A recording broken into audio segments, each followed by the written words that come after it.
भारत की भूमि पर बनने वाला पकवान गुलाब जामुन, इमरती, भजिया, पकोड़ा, खोपरा पाक, अपने घर में बनने वाला गुजिया, पपड़िया सब नकली है।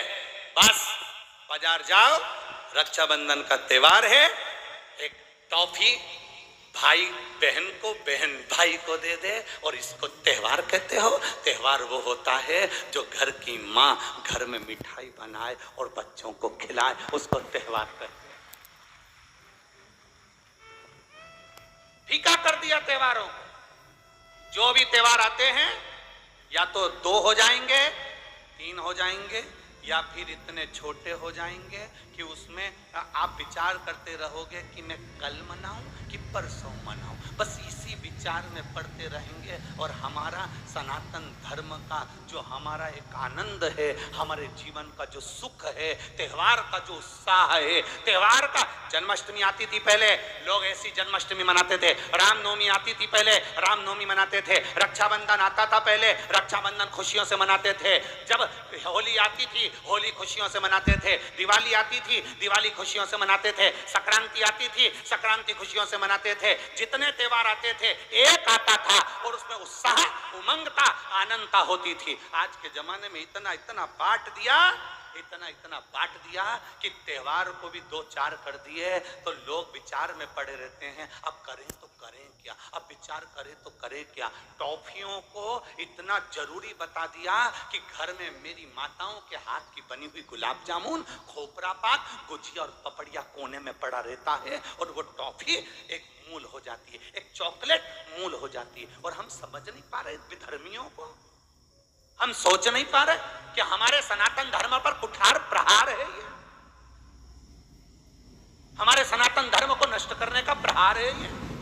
त्योहारों पर कौन सा एक, किसी ने बता दिया कौन से शास्त्र, कौन से वेद और कौन से पुराण में लिखा है कि त्योहार पर बहन भाई को तिलक लगाए तो टॉफी खिलाए,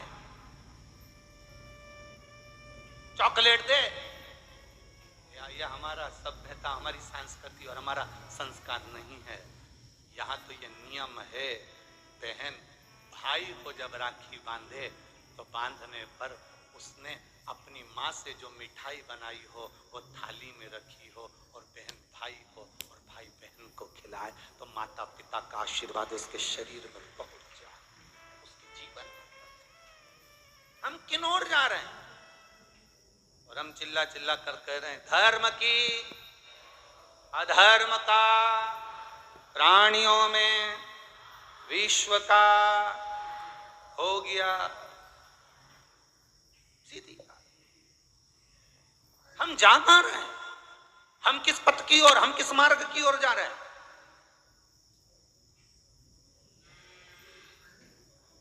भ्रम में पड़ गया, विचारों में पड़ गया, हम भ्रमित हो रहे हैं। भ्रमित। एक ने कह दिया, सियोर वाला महाराज कहता है शंकर जी पे चढ़ा हुआ जल पीना चाहिए, सियोर वाले महाराज कहते हैं बेलपत्री चढ़ी हुई खाना चाहिए। फिर कहीं का आ गया जिसको सियोर वाले महाराज का विरोध करना था, उसने कह दिया ना जल पियो ना बेलपत्री खाओ, नहीं तो तुम्हारा जीवन ऐसा हो जाएगा। ये विरोध शास्त्र का नहीं है, ये सियोर वाले महाराज का है कि इन्होंने अगर बोला है तो उसका विरोध करना। इन्होंने बोला दुर्वा चढ़ाओ, उसका विरोध करना। इन्होंने बोला चावल चढ़ाओ, इसका विरोध करना। और दुनिया के लोग उनके झाले में पड़ जाते हैं।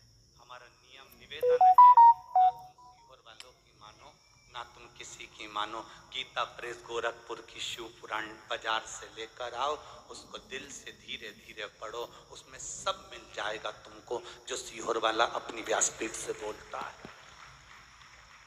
स्कंद पुराण लाओ, नर्मदा पुराण लाओ, लिंग पुराण लाओ, देवी भागवत लाओ, ब्रह्म विवर्त पुराण लाओ, सारी पुराणों को घर में लाकर रखिए और एक एक पुराण का धीरे धीरे अध्ययन करो कि सियोर वाला महाराज कहीं अलग जगह से तो नहीं बात रहा। एक एक पुराण का अध्ययन करो।